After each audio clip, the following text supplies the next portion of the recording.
बाकी चीज़ें निसार साहब, हम तो आज आए हैं शहीद मोहतरमा बेनज़ीर भुट्टो की बरसी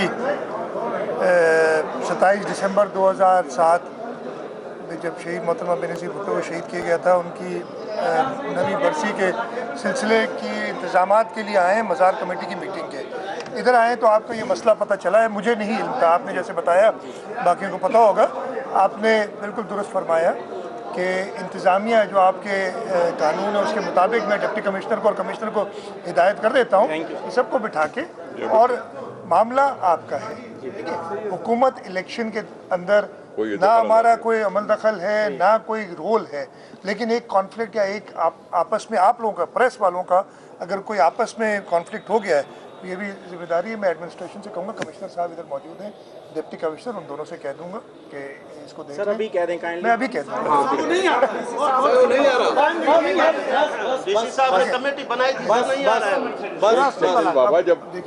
सर अब आप हर हाल बुधो न तव्हां चओ था नहीं आ रहा है, हीअं न थियो, पहिरीं मफ़हूम सभु कंदो त पोइ बाक़ी हिकिड़ी तव्हां सां थोरी हिते प्रेस सभु वेठा आहिनि, ईअं त निसार साहिबु ॻाल्हाईंदो, थोरी तव्हां सां शिकायत ज़रूरु आहे त असां हिते पहिरीं शहीदनि जी दुआ लाइ आयासीं। मुनासिब न हो त ईअं तव्हांजा बिल्कुलु जज़्बात पंहिंजा आहिनि, मुनासिब मुंहिंजो ख़्यालु आहे तव्हां साहिबु शायदि सम्झो इहो दुरुस्त हो, पर तव्हां पाण सम्झो तव्हांजे शहीदनि एक सेकंड मैं अपनी बात कर लूँ। आपने अपने लिहाज से जो किया सही किया होगा आप लोग। मैं अपनी बता रहा हूँ कि अगर किसी के घर पे या किसी शहीद के फातिहा करने जा रहा हूँ, आप जा रहे हैं और मैं बीच में नारे लगाऊं, आपको कैसे लगा? हमें दिल आज़ारी हुई है इससे, ठीक है। थोड़ी सी मैं हो सकता है आपके हिसाब से नहीं हो, मेरे हिसाब से था, लेकिन आपका जो मसला है, बहुत शुक्रिया, बहुत शुक्रिया। वेल निसार साहब सही बेसिक देखिए, आज हम इधर आए हैं शहीद मोहतरमा बेनज़ीर भुट्टो की नवी बरसी है 27 दिसंबर 2016 को जो मुनक्किद होगी। चेयरमैन पाकिस्तान पीपल्स पार्टी बिलावल भुट्टो ज़रदारी साहब तशरीफ़ लाएंगे, सारी सीनियर लीडरशिप इधर आएगी। उस सिलसिले में हमेशा से हमारे यहाँ एक मज़ार कमेटी है और इस मज़ार कमेटी की मीटिंग होती है कुछ दिनों पहले, ताकि बरसी के इंतज़ामात देखे जाएँ। उस सिलसिले में हम इधर आए हैं और निसार खोड़ो साहब सदर पाकिस्तान पीपल्स पार्टी, सूबा सिंध आगा सराई दुरानी साहब स्पीकर सिंध असम्बली, नासिर शाह साहब वकार मेदियावाए जनरल सेक्रेटरी सिंध, और बाकी यहाँ के लोकल MPs खुर्शीद जुनेजर साहब, भुट्टो साहब, मोहम्मद अली भुट्टो साहब और सारे कारकुन, हम मीटिंग करेंगे ताकि हम इंतज़ामात को आखिरी शक्ल दें, ताकि ये बरसी मनाई जाए और लोग जो पूरे पाकिस्तान से इधर आते हैं उनके लिए फैसिलिटीज़ और सहूलतें सारी मुयसर की जाए, ताकि खुश असम्बली से बरसी हो सके। ये हमारा मुझे सवाल आहे त PB चेयरमैन बिलावल भुट्टो ज़रदारी ऐं आसिफ अली ज़रदारी जी जेकी नई वर्सी आहे, इहे सभु हाणे हिते ख़िताब कंदा ऐं जलसे में आसिफ ज़रदारी शरीक थींदो। ॾिसो, इहा हींअर आसिफ अली ज़रदारी साहब मुल्क खां ॿाहिरि आहे, पाण सभिनी खे ख़बर आहे। इहा फ़ैसिलो ज़रदारी साहब पंहिंजी पार्टी जी senior leadership central executive committee सां गॾु कंदो त अचिणो करे त आहे, उहो पंहिंजो मुल्क अथसि, पंहिंजो सूबो अथसि, जॾहिं चाहे अची सघे थो। पर इहो हिकिड़ो सियासी हेल्थ रीज़न्स थियो आहे जंहिंजी वजह सां ॿाहिरि हो। अचण जो टाइम जीअं शहीद मोहतरमा बेनज़ीर भुट्टो पंहिंजो पाण तयन कयो हो ऐं हिकिड़ो सियासी फ़ैसिलो थिए थो, उहो कंदो त हाणे 27 दिसंबर ते अचे, उनखां अॻु में अचे, उनखां पोइ अचे। सो इन जे बारे में मां पर्सनल पंहिंजी का राय या अहिड़ी ॻाल्हि न करे सघंदुसि, इहो असांजो सेंट्रल एग्जीक्यूटिव कमेटी जो फ़ैसिलो। सर मीडिया में एक चीज़ सामने आई है, मीडिया में सर एक चीज़ सामने आई है कि काबीना में कुछ चंद वज़रा से जिम्मेदारी वापस ली जा रही है, तो इसमें कितनी सदाकत है? क्या वाकई कुछ वज़रा तब्दील किए जा रहे हैं? देखिए, मीडिया में जो कुछ आता है उसका मैं जिम्मेदार नहीं हूँ। इस वक्त कोई चीज़ नहीं है। हाँ, किसी वक्त ये इसका ये मतलब भी नहीं है कि कोई चेंज कभी होगी नहीं, तो किसी वक्त भी हो सकती है। एज चीफ मिनिस्टर मैं अपनी सीनियर लीडरशिप के मशवरे के बाद कर सकता हूँ, लेकिन इस वक्त कोई भी ऐसी चीज़ नहीं है। हाँ, मीडिया तो करती रहती है, वो फिर भले वो। आपसे एक सवाल पूछना जी जरूर, अमन अमान के बारे में। जी जरूर। अभी कराची समेत पूरी सिंध में मुख्तलिफ इलाकों से लाशें मिलना शुरू हो गई। कुछ अर्सा पहले जब रेंजर्स ने अपनी कार्रवाई की तो अमन अमान बेहतर था, अब वो अमन अमान जो है वो वापस उसी तरफ जा रहा है, इसके बारे में क्या? रेंजर्स अभी भी है, रेंजर्स को अभी भी हुआ है।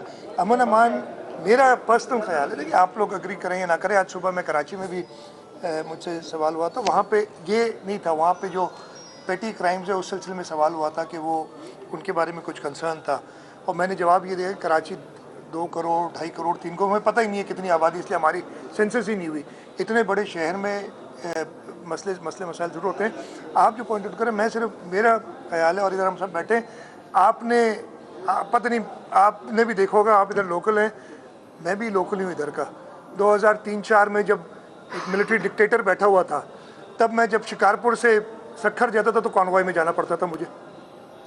अब अल्लाह ताला का शुक्र है कि ऐसी कोई बात नहीं है और हमारी law enforcement agencies along with सारे जो मदद करने वाले और आप लोगों के ताउन से पिछले 25-30 साल में ऐसा लॉ एंड ऑर्डर का माहौल नहीं हुआ जो अभी है। इस वक्त ये दहशतगर्दी के माहौल में आप देखें, मैं इधर ही था बकरा ईद के दिन जब एक अपना खानपुर में वाक़या हुआ था और इधर मैं दुआ मांग के सीधा उधर पहुंचा था जहां एक हलाक कर दिया था दहशतगर्द को और एक कब्जे में ले गया था।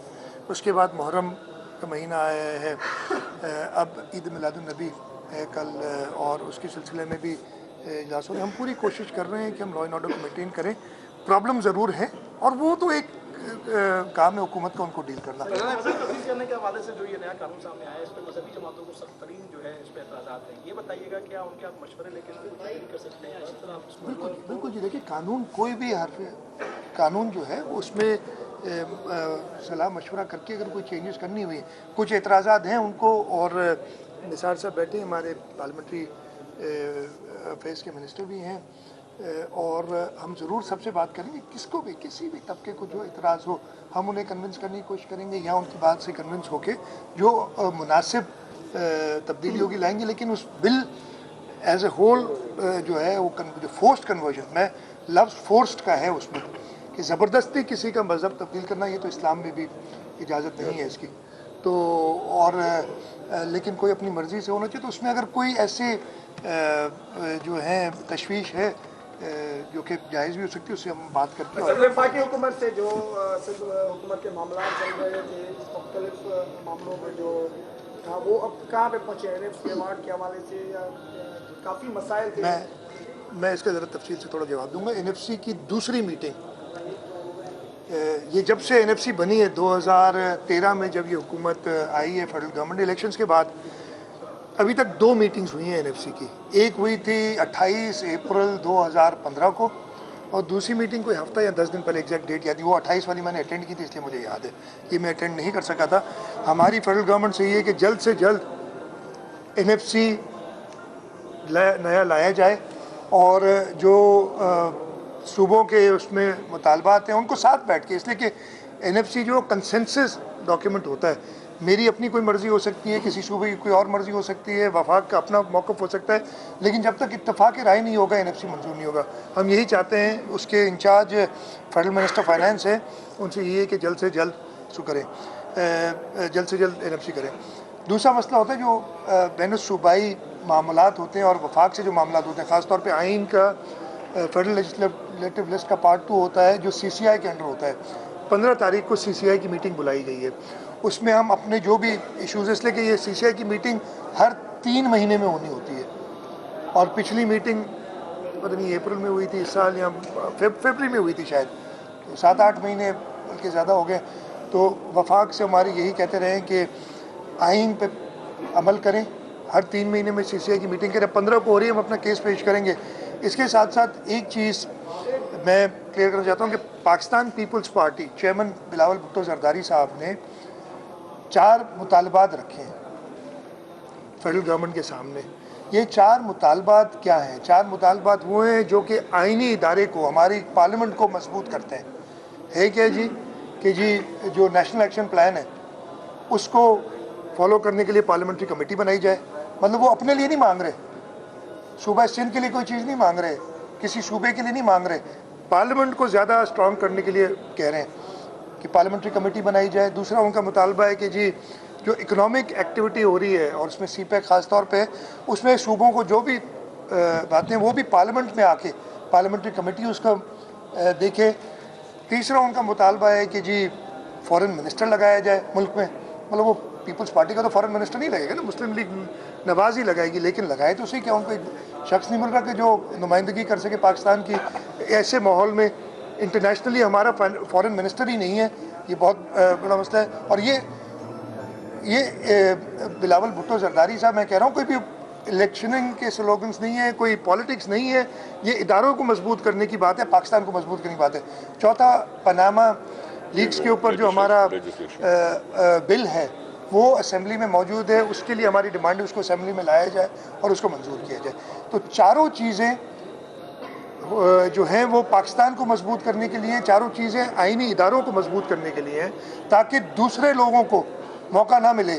बाकी इदारे सब पार्लियामेंट के मातहत होते हैं और बिलावल भुट्टो जरदारी साहब पार्लियामेंट की सुप्रीमेसी के लिए बात कर रहे हैं, पार्लियामेंट की पावर्स के लिए बात कर रहे हैं। और मेरी हुकूमत से यही दरख्वास्त है कि जो 4 मुतालबात हैं उनको मंजूर किया जाए। नहीं तो बिलावल साहब ने कहा है 27 तारीख को यहाँ इसी जगह पे जलसा होगा, आइंदा का लाए अमल बताएंगे। उन्होंने एक कमेटी बनाई भी है, इम्प्लीमेंटेशन कमेटी, उससे सलाह मशवरे के बाद आइंदा का लाए अमल सही तरीके से बताएंगे। लेकिन मुझे उम्मीद है कि हुकूमत वक्त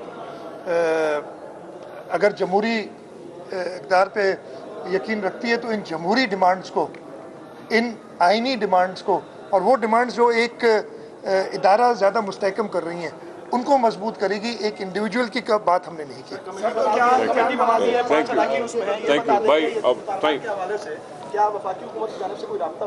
देखिए, मैं खुद प्रिव्यू मैं कह दूं कि हुआ है या नहीं हुआ है, जहाँ तक मुझे इत्तला है कोई ऐसी कॉन्क्रीट बात नहीं हुई है जहाँ तक मुझे इत्तला है। लेकिन अगेन मैं उस कमेटी में नहीं हूँ तो मैं डायरेक्टली किसी और के बिहाफ पे अलग से कमेटी बनाई गई है। नवाज लीग